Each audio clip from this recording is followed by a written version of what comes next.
विरक्ति भाव ये कोई अपने आप नहीं, ये पूर्व से होता है।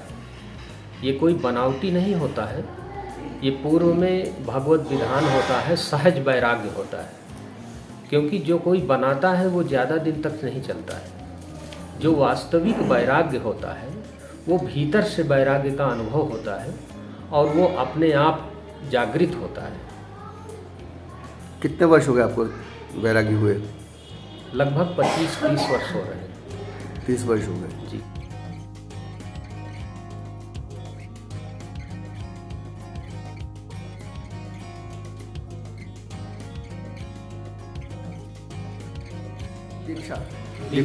दीक्षा हमारी प्रयागराज में श्री वैकुंठ धाम आश्रम अलोपी बाग में हमारा दीक्षा संस्कार हुआ।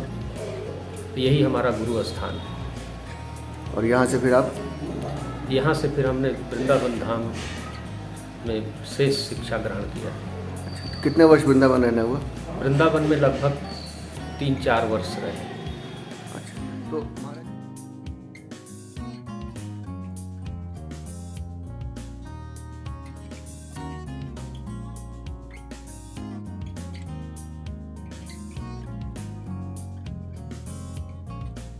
जा सकते थे किसी भी संप्रदाय में दीक्षा लेकर के जी भगवान की आराधना किसी भी संप्रदाय में की जा सकती है जी इसके लिए कोई बाध्यता नहीं है जी।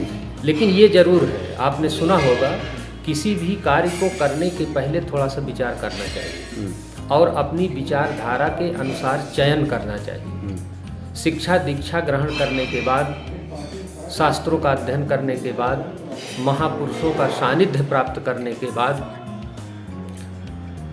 रामानुज संप्रदाय में रहने के बाद हमें ऐसा अनुभव हुआ कि विद्वान आचार्यों के बीच रह करके हमें ऐसा कुछ सीखने और करने का अवसर मिलेगा जिसे हम समाज में कुछ कर सकते हैं। हमें अच्छा लगा और हम इसके अनुयायी हुए। दोनों में भेद क्या है हमारा जी? रामानुज या रामानंदाचार्य में भेद क्या है? कोई भेद नहीं है, भेद कुछ नहीं है, सब एक ही है। वैष्णव संप्रदाय में के अंतर्गत है, भेद कुछ नहीं है, केवल समझने की बात है। अच्छा, हम उस संप्रदाय में रह करके भी भगवान की उपासना कर सकते हैं, वो भी हमारे वैष्णव आचार्य हैं और ये भी। तो महाराज जी, अब आप भागवत करते हैं, भागवत कथाकार हैं। हाँ, कितने वर्षों से भागवत कर रहे हैं महाराज? भागवत कथा करते हुए हमको लगभग 20 वर्ष हो रहे हैं।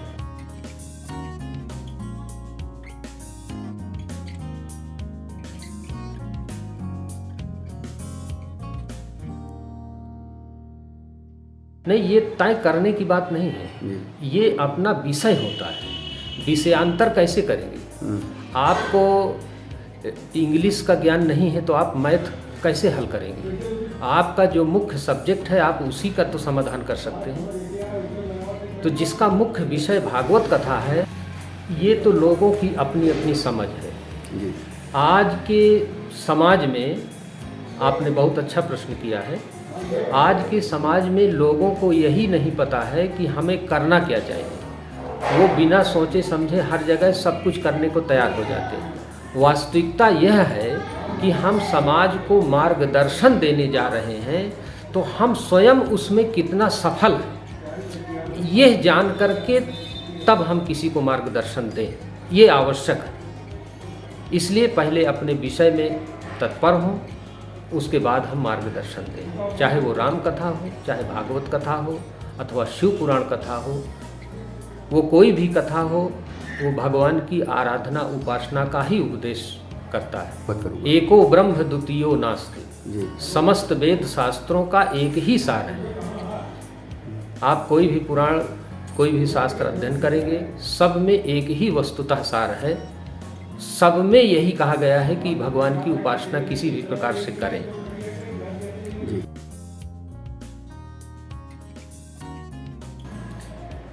ये फायदे के लिए नहीं है जी। ये तो समाज में सनातन धर्म और समाज के कल्याण के लिए एक विशेष प्रकार की जिम्मेदारी है और इसका निर्वाह करने के लिए इसका उत्थान करने के लिए,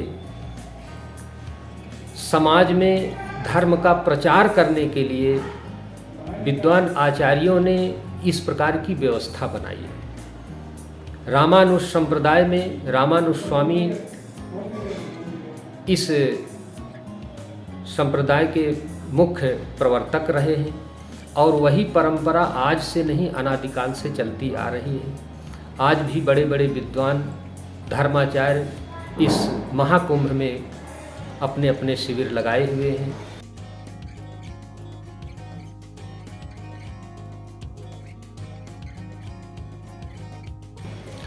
इसकी योग्यता क्या है? योग्यता तो बहुत कुछ हो सकती है, लेकिन इतना आवश्यक है कि जो कम से कम इतना योग्य हो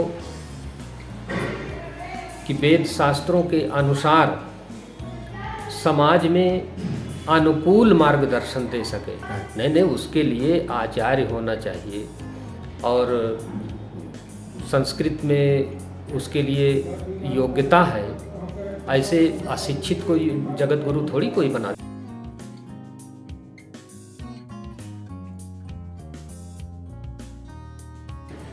नहीं, रोक की बात नहीं है, लेकिन महिलाओं को जगत गुरु का पद, महिलाओं की एक विशेष वो होनी चाहिए। कथाकार तो कई हैं।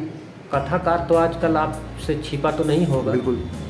व्यासपीठ का अधिकार महिलाओं को नहीं है। अच्छा। लेकिन आपने देखा होगा टीवी चैनल में जगह जगह महिलाएं कथा कर रही हैं, यद्यपि यह उचित नहीं है। भागवत कथा हो या कोई भी, भागवत कथा में महिलाओं को व्यासपीठ में बैठ करके कथा करने का अधिकार नहीं है। भागवत कथा का अधिकार पुरुष वर्ग को है। सत्संग कर सकते हैं, महिलाएं सत्संग कर सकती हैं, सत्संग करना चाहिए।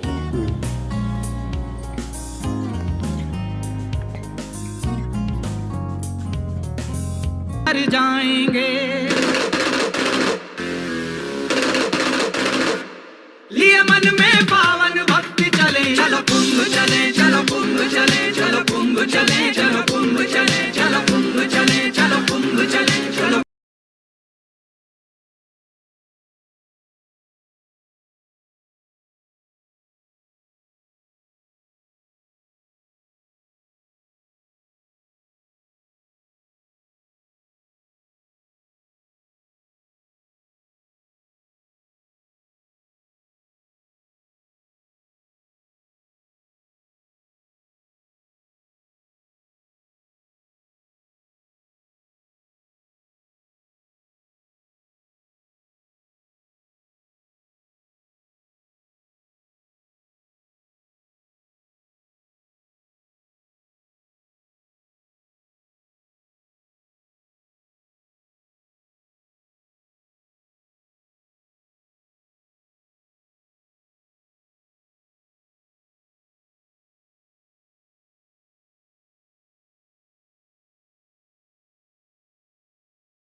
महाराज जी, महिलाएं एक भी नहीं बन रही हैं जगत गुरु, क्या महिलाओं का रोक है क्या आपके यहाँ? नहीं, रोक की बात नहीं है जी।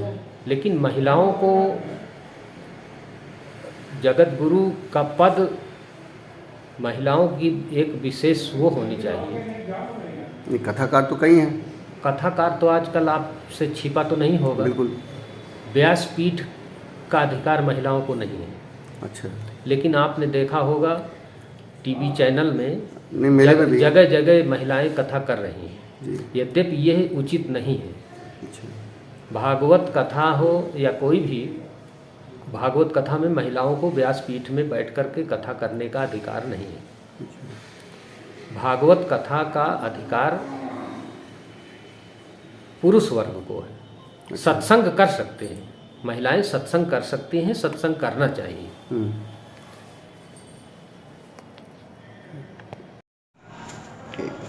तो महाराज जी, आपने कहा कि महिलाओं को व्यासपीठ पर बैठने का अधिकार नहीं है, तो उन्हें जगत गुरु बनने का भी अधिकार नहीं होगा? नहीं। तो शास्त्र में ऐसा कहाँ लिखा है कि महिलाएं ये सब नहीं कर सकती हैं? नहीं, शास्त्र में है। अब उसको कोई ना माने वो अलग बात है। आप कुछ अगर उद्धृत कर सकें, इसमें कुछ बता सकें तो? हाँ, शास्त्र में है, श्रीमद् भागवत महापुराण में है जी। और कई जगह ऐसा उल्लेख मिलता है।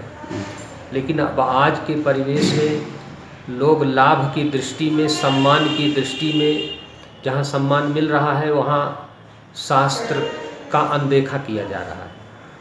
चारों तरफ सम्मान मिल रहा है तो अपने सम्मान और प्रशंसा को देखते हुए शास्त्र की ओर ध्यान नहीं देते, यद्यपि ऐसा करना तो नहीं। महाराज जी, ये बताइए, ये खाली वैष्णव में ऐसा क्यों है कि महिलाओं को निषेध किया है? शैव भी तो भगवान का ध्यान कर रहे हैं, महामंडलेश्वर लाइन लगा के महिलाएं बनी हुई हैं। 1955 में गीता भारती को महामंडलेश्वर बनाया गया था, महानिर्वाणी अखाड़े से। देश के आज़ाद हुए थोड़े ही दिन हुए थे। फिर तो आपके यहाँ पे जगत गुरु महिलाएं नहीं हैं, फिर महिलाओं का बोलने को अधिकार ही नहीं है? नहीं, बोलने का पूरा अधिकार है। नहीं, जगत गुरु बनने का अधिकार नहीं है। तो ऐसा भेद क्यों? उसी धर्म के आप भी, उसी धर्म के वो लोग भी, इतना भेद क्यों है? भेद कुछ भी नहीं है, लेकिन कुछ ऐसे अधिकार हैं जिसमें वर्जित किया गया है। जैसे व्यासपीठ की बात आपने किया, तो व्यासपीठ पर महिलाओं को अधिकार नहीं है। बाकी सत्संग करें। तो जगत गुरु कैसे बन सके? एक भी महिला जगत गुरु है क्या रामानुजाचार्य में? नहीं, ऐसा तो नहीं है। नहीं है।